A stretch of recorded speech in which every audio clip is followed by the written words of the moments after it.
내 마음에서 시작해서 내 마음으로 끝이 나는 거거든요.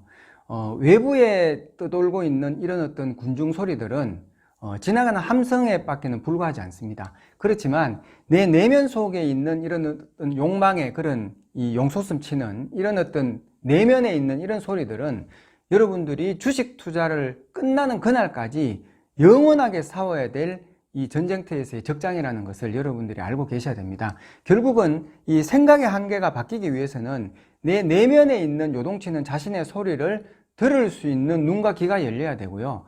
이런 눈과 귀가 열리면서 내 자신의 한계점이 드러나는 것들이 보여질 때, 깨달아질 때, 그때여서야 비로소 내 생각의 영역이 한 단계 더 넓혀지고 확장이 될 수가 있는 거고요. 이런 능력과 이 어떤 생각의 틀이 확장이 되어졌을 때 나타나는 게 시장에 있는 이런 어떤 군중의 소리들과 심리들이 서서히 눈에 들어올 수밖에 없다는 겁니다.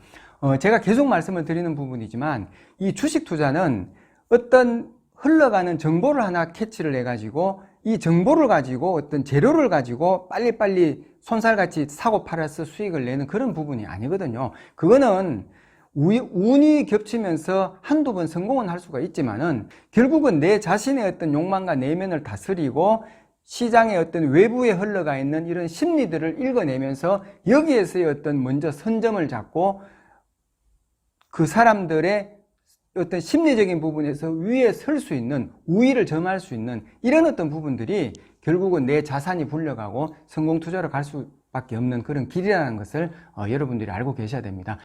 우리가 그 외부적인 요인만을 보고 시장을 판도를 하면 안 된다는 거죠. 항상 1차적인 그 요인은 누군가의 어떤 그런 뭐 파월 의장의 발언이라든가 뭐 코로나의 사태로 인해 가지고 뭐 확진자 수가 지금 이제 증가하고 있다라든지 외부의 어떤 그런 요인들이 1차적인 요인은 될 수 있지만 이 1차적인 요인에 따라 가지고 변화되어지는 그 투자자들의 심리의 어떤 그런 변화들, 그 어떤 재료들을 좋게 바라보는 투자자의 심리도 있을 거고 나쁘게 바라보는 투자자의 심리도 있을 거고 또 위기라는 어떤 그런 부분에서 위기로만 느끼고 감당하는 그런 투자자도 있을 거고 이 위기를 또 기회라고 생각을 해가지고 역순을 모색하고 있는 그런 투자자들도 있을 거란 말입니다. 그러면 이런 어떤 사람들의 심리적인 발산이 그 시장 안에서는 팽배하게 일어나고 있다는 것. 이걸 여러분들이 아셔야 되고 이런 어떤 팽배하게 일어나고 있는 이런 어떤 심리적인 변화 속에서 그 힘의 기울기, 그 힘의 어떤 추가 이쪽으로 옮겨지냐 저쪽으로 옮겨지냐 이런 어떤 부분들을 전체적으로 우리가 개념을 이해를 하고 의식을 하고 시장의 어떤 판의 변화를 봐야지만 여러분들이 제가 여러 번 말씀드렸죠. 대중심리, 군중심리 그 속에서 빠져나올 수가 있다는 거거든요.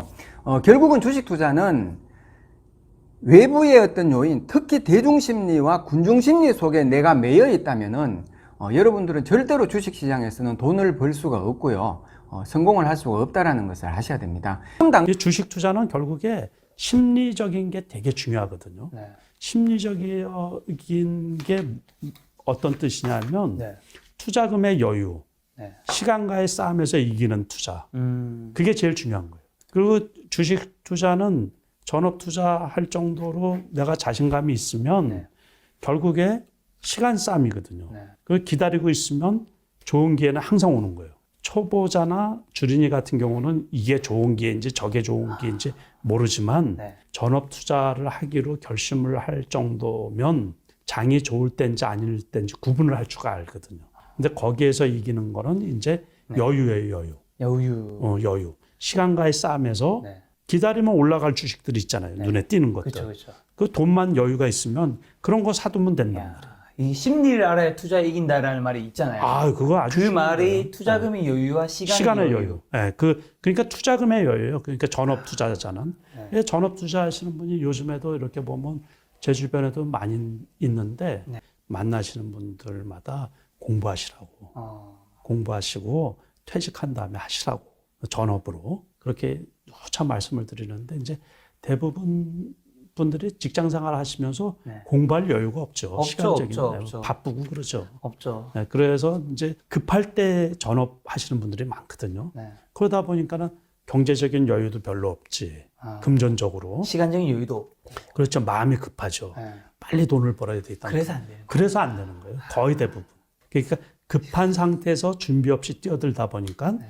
그래서 주식 투자가 어렵지. 그 외에는 준비만 좀 잘 갖춰져 있고 여유만 있으면 투자금의 여유, 다시 말해서 내가 투자한 돈을 최소한 한 2년 동안 찾지 않아도 되겠다. 이런 여유만 있는 분들 같으면은 실패할 확률이 확 줄어버리죠. 사실 인생을 살면서도 네. 우리가 하는 많은 실수의 가장 큰 이유는 네. 성급함이잖아요. 맞아요. 네, 조급함. 네, 맞아요. 성급함, 조급함이 네. 실수로 이어지는 그렇죠. 거잖아요. 네.